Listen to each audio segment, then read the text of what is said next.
Welcome back to my lecture on the Philosophes, the Enlightenment thinkers. And in this segment, I'm going to talk to you about Denis Diderot, a French author and editor whose work was very important for the Enlightenment. Now, Diderot is best known as the editor of the Encyclopedia, which is, of course, a French word that we spell a little bit differently now, but still say, I think, pretty much the same way. Now, people who speak French are probably saying, okay, it's a little bit different, but we're just going to call it the Encyclopedia. It's a written test, right? Now, as far as this goes, the Encyclopedia was a collaborative effort to compile and distribute a wide variety of knowledge from an enlightened perspective. Now, over 4,000 copies of the Encyclopedia were printed. Now, that may not sound like a lot today, but in an age where books were more expensive, they were more rare, and remember that the Encyclopedia is not one book, it is many, many, many books. And so this is, unprecedented in the sense that, of course, today we reap the harvest of the Enlightenment. We've got Wikipedia, which a lot of people still hate on, but is actually quite accurate. When you think about it, when something's printed, if there's an error, you can't get rid of it. Wikipedia, if you're working on something, you wouldn't cite it in a paper,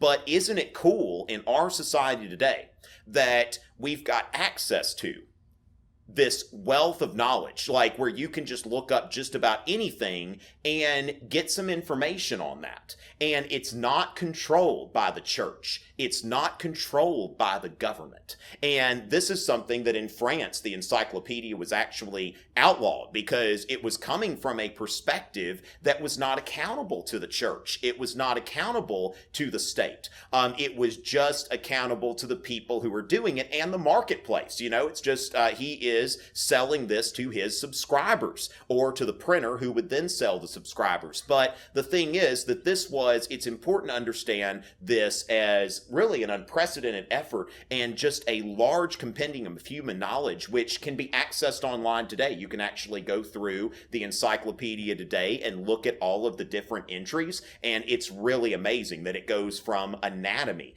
to astronomy to religion to literature to geography. Just everything is in here and it's at your fingertips, and somebody can just go to the bookshelf, take out the volume with the right letter on it and look at it and think, okay, I just learned something. And I just learned something that's not just a party line thing from the state or something like that. So, for example, there's an entry on Adam. And so you can look at not just what the church teaches about Adam, but, which it'll say what the church teaches, but it'll also go into other theories about Adam and stuff like that. So all kinds of stuff there. And I'd encourage people to take a look at it because it's quite fascinating. And it's a precursor to the kind of knowledge that we enjoy today at our fingertips without even thinking about it. Diderot was also a poet. He wrote that poetry must have something in it that is barbaric, vast, and wild. Poetry can be fun sometimes. Now, a lot of times there are poems that you have to read that may or may not be the most fascinating in the world. Diderot had a lot of fun with it. Maybe too much fun here. If Diderot was a student here at this Christian school, might have gotten himself in a little bit of trouble with some of his poetry. But for him, it was a lot of fun. And one of the poems that is most often quoted, and it's often quoted without context because it doesn't really sound like Diderot when you think about it right at first. When you look at Diderot, you see it's kind of this Rococo kind of portrait. It's it's playful. He's kind of like, hey, y'all. All right, he's just writing, and it's almost like a candid shot that somebody can look at and think like, oh, okay, that's fun, that's playful, and that's kind of this kind of Rococo vibe. And so when Diderot wrote, his hands would plait the priest's entrails for want of a rope to strangle kings. And what you've got to appreciate about this is that he kind of meant this as a joke. All right. Now, his poem is called L'Eleuthérement, the lover of freedom. Not just the lover of freedom, but the fanatic for freedom. Remember, the Enlightenment is about freedom, being able to believe what you want and live the life that you want. And so he's saying here that, the lover of liberty, he is going to get the priest intestines and just find a king and and that's fun. See, it's funny. We got one person laughing. You get it? Even the bell's laughing. All right, that, he didn't have a rope, so he got these intestines. All right. Here's the thing, though, the context. Now, I'm from Louisiana, so I'm familiar with this sort of thing. The context was during Carnival. Anybody ever had a king cake before? Okay, one of these days y'all got to have a king cake. Miss Corey, have you ever had a king cake? Okay, yeah, and the thing is, what happens here is it's called a king cake because, and thanks to Mount Carmel Academy, who sent me a king cake last year, and they are so awesome. So if anybody's watching from there, thank you so much. So as far as that goes, yeah, they knew it was from Louisiana, sent me a king cake. But the reason why they call it a king cake is because they put a little baby in it. And so the person who gets the slice with the baby in it, you know, you're chewing and all of a sudden you're like, what's this? Oh, it's a baby. It's a little baby. Or maybe a coin or something like that. And that person gets to be king for a day. Now, you saw where Diderot is not much of a monarchy person, right? So the idea of being king for a day, like he got the baby and he's like, he tells everybody, my only demand is for everybody to enjoy themselves. And so everybody enjoys themselves. Now the next year, Diderot gets it again. And he says, all right, I'm king for a day. I order everyone to do what you want. And so everybody does what they want. Now, third time's the charm. Diderot shows up prepared this time, all right? So the third time, and this is some pretty good luck. I don't know if this was a small group of people or whatever, but Diderot's like, okay, everybody, I've got a poem.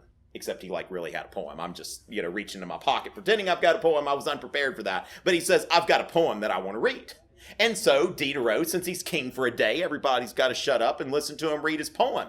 And so a couplet from this poem about the lover of freedom. And, they're celebrating, they're drunk, they're eating. And then that's where, he's saying this for an audience, okay, of people who are really just having a good time. And it's kind of a joke. I mean, he's not really advocating, strangling kings, although I have a feeling Diderot may not have a problem with that. He might find it kind of funny, but that's the kind of person he was. Now, just another thing that, I don't know if any of y'all have played, a really bad, April Fool's joke before that maybe got a friend really mad at you, maybe lost a friend or a boyfriend or girlfriend over it or something like that. Sometimes a joke can go a little too far. Does that ever happen to anybody? Of course, y'all are saying, okay, a couple of y'all. All right, so good. We've got a few immature people in here. Believe it or not, I was very immature in high school, but yeah, I'm sure a lot of people can believe that. But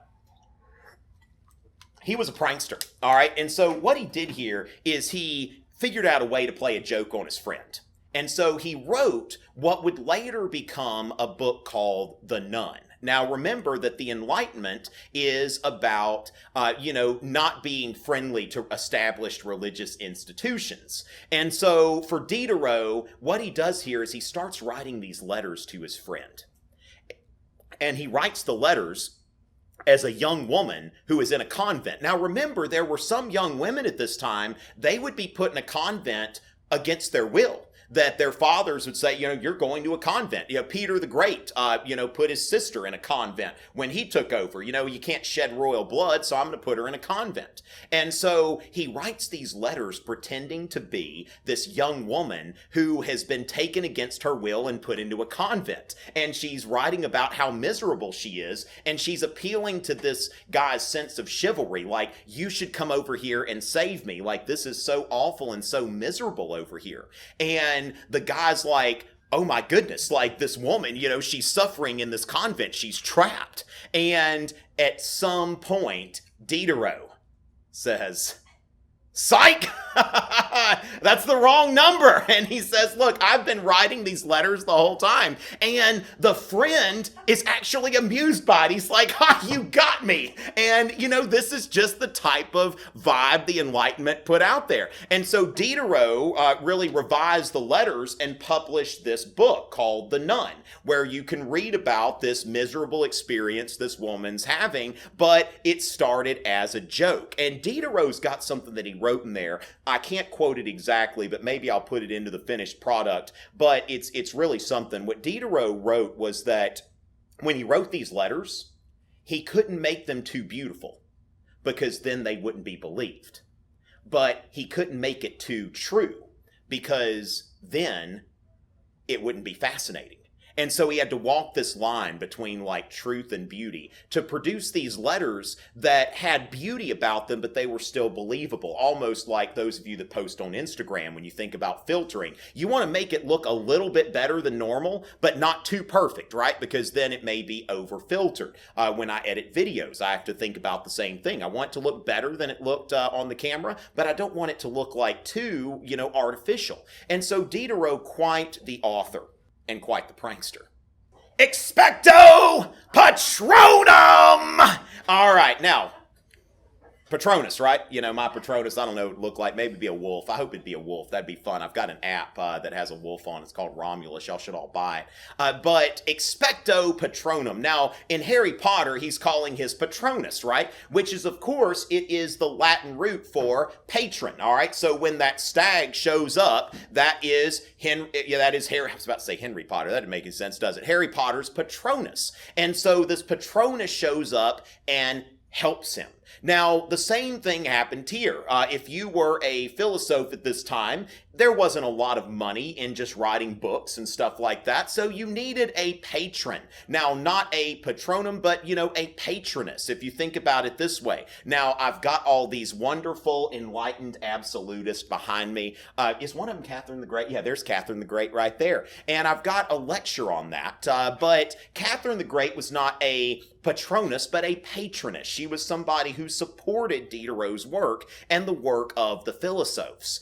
When Catherine the Great heard that Diderot was broke, and this is a beautiful story here, because Diderot's writing the encyclopedia, and, he's editing and all this kind of stuff, there's not a lot of money in it. And she finds out he doesn't have a lot of money, but he's got a lot of books. He's got a big library. And so Catherine the Great decides to purchase his library and then pay him to be the librarian. Isn't that convenient? It's like, let me buy your own books, but I want you to keep watch of them for me. And then Diderot ended up having to go visit her. He was kind of a homebody, but when somebody buys your library, pays you to be the librarian and all that kind of stuff, he went to St. Petersburg, where I think he kind of complained about her overly familiar tone. Like, she had a habit of like just slapping his leg really hard. And of course, she's like the Empress of Russia, and somebody who, she'd just start laughing and like, that person just slaps you. And you're just like, okay, I wish you'd stop that. But if sometimes you can say, y'all might have a person you have in mind, but she's the Empress of Russia. She's where your bread's buttered and all that kind of stuff. So it's just like, you know what? I'll just take it and I'll complain about it later. And so this is, with Diderot, you see an example of Catherine the Great, the enlightened absolutist, who is supporting his work. And with that wraps up Diderot. And in the next segment, I'm going to go into the political theory of Montesquieu and Rousseau. And I hope you'll join us for that. See you in a bit.